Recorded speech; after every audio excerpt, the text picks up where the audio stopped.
नमस्कार। आज हम बात करेंगे कण की साम्य अवस्था कि अभी एक कण की जो साम्य अवस्था होती है वो क्या होती है, वो आप देखना ध्यान से।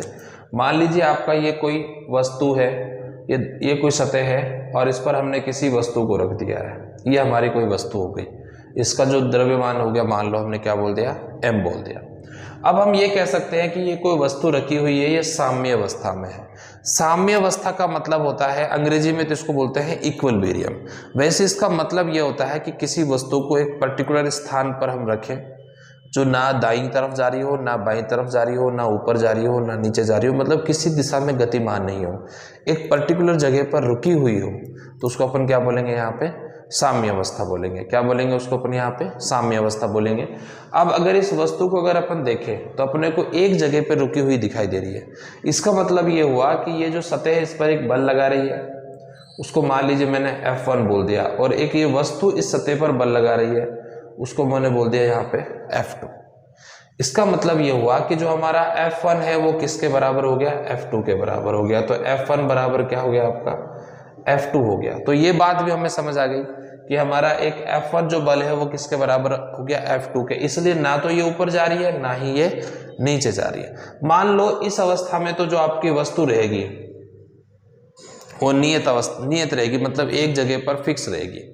अब मान लीजिए कोई बल इधर से भी इस पर लग रहा हो, और अगर उसको रोकने के लिए कोई बल इधर से भी लगा रखा हो, तो अपन इसको इस तरीके से रिप्रेजेंट कर सकते हैं कि इस वस्तु पर कोई इधर भी बल लग रहा है और इस वस्तु पर कोई इधर भी बल लग रहा है। नहीं, इधर इसको इस तरीके शो कर सकते हो, इधर भी बल लग रहा है। इसका मतलब इसको मैंने यहाँ पे बोल दिया F3 और इसको बोल दिया F4। तो यहाँ पे हम ये भी कह सकते हैं कि जो हमारा F3 सदिश है वो किसके बराबर हो गया, F4 सदिश के। तो भी अपन ये कह सकते हैं कि वस्तु किस अवस्था में नियत है, यहाँ भी क्या है, नियत। नियत नहीं बोलकर इसको अपन बोलेंगे साम्य अवस्था में। क्या हो गए, दोनों वस्तु साम्य अवस्था में। यही डायग्राम आपका दूसरे इस तरीके से भी हो सकता है। भाई ध्यान रखना, सिचुएशंस अलग अलग होती हैं, तो डायग्राम की जो दिशाएं हैं उनको अलग तरीके से शो कर सकते हैं। ऐसे भी डायग्राम को अपन दिखा सकते हो आप इसको, यानी इस तरीके से भी। अब आपका ये अगर देखा जाए तो ये जो बल है वो आपका F1 हो गया, ऊपर जा रहा है जो। नीचे वाला बल कौन सा हो गया आपका, F2 हो गया। ये वाला बल क्या हो गया आपका, अगर देखा जाए तो F3 हो गया, और ये वाला बल क्या हो गया, F4। इस स्थिति में अगर अपन देखें तो हमारा जो F1 है किसके बराबर है, F2 सदिश के बराबर है, और जो हमारा F3 सदिश है वो किसके बराबर है, F4 सदिश के बराबर है। कहने का मतलब मेरा ये है कि इस वस्तु पर भी जो बल है आमने सामने के, वो क्या है, बराबर है।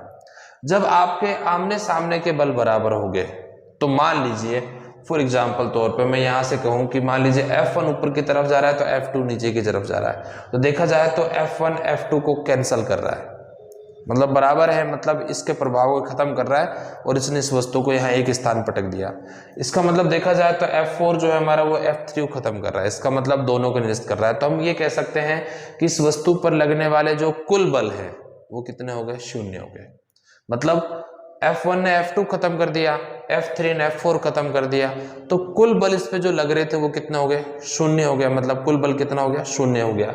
जब मान लीजिए कुल बल शून्य हो गए तो अपन इसको कैसे लिखेंगे, F1 plus F2 plus F3 plus F4 is equal to शून्य। यानी सभी जो सदिश हैं उनको अपन ने क्या रख दिया, उनको सबको बलों को जोड़ दिया और उसको किसके बराबर कर दिया, जीरो के बराबर कर दिया। मैं समझना इस कॉन्सेप्ट को ध्यान से। मैंने कह दिया कि F1 किसको निरस्त कर रहा है, F2 को निरस्त कर रहा है। F3 किसको निरस्त कर रहा है, F4 को निरस्त करता है। तो कुल जब सारे बल एक दूसरे को निरस्त करते हैं तो हमारा जो टोटल हमारा इस पे बल लग रहा है वो कितना है, शून्य। तो अपन ये कह सकते हैं कि F1 सदिश प्लस F2 सदिश प्लस F3 F4 सदिश टोटल मिला कितना हो गया, शून्य हो गया। तो कहने का मतलब है इस वस्तु पर लगने वाला जो कुल बल है वो कितना हो गया, शून्य है। जब किसी वस्तु पर कुल बल शून्य होता है तो वो किस अवस्था में रहती है, साम्य अवस्था में रहती है। क्या बोलेंगे इसको अपन, साम्य अवस्था में रहती है। और वैसे भी आपको अगर इस चैप्टर के नोट्स चाहिए तो आप टेलीग्राम लिंक गिवन होगा डिस्क्रिप्शन में जाके, वहाँ पे जाके आप टेलीग्राम लिंक को ज्वाइन करेंगे तो वहाँ आपके नोट्स अवेलेबल होते रहेंगे। नहीं भी होंगे तो आप मुझे मैसेज कर देना, मैं कोशिश करूँगा कि वहाँ पे अपलोड कर दूंगा, आप लोगों तक पहुँचा दूंगा। तो समझ आ गया होगा आपको ये कण की साम्य अवस्था का मतलब क्या होता है।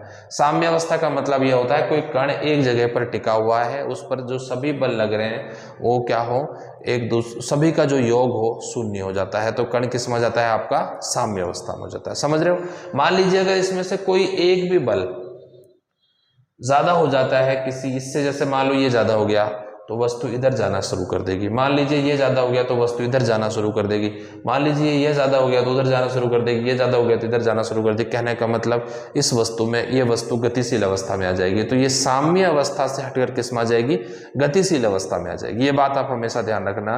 तो अगर किसी वस्तु को साम्य अवस्था में रखना है तो हम ये बात जरूर कहें यहाँ पे कि अगर किसी वस्तु को साम्य अवस्था में रखना है तो उस वस्तु पर लगने वाले जो समस्त बल हैं उनका जो योग होगा वो क्या होगा, शून्य होगा। अगर हम इसमें दिशा के साथ इनको लिखूं तो अपन ये भी कह सकते हैं, देखो अगर मान लीजिए मैं इसको F1 को 4 प्लस मानता हूं तो वो माइनस हो जाएगा, तो अपन इसको प्लस मानते हैं तो नीचे वाला माइनस हो जाएगा। तो अपन ऐसे भी लिख सकते हैं F1 ये प्लस का है तो प्लस, इसको माइनस F2 बोल देंगे। वो F3 F4 को अपन प्लस माने तो मान लो तो यहाँ पे क्या हो जाएगा आपका माइनस F3 हो जाएगा।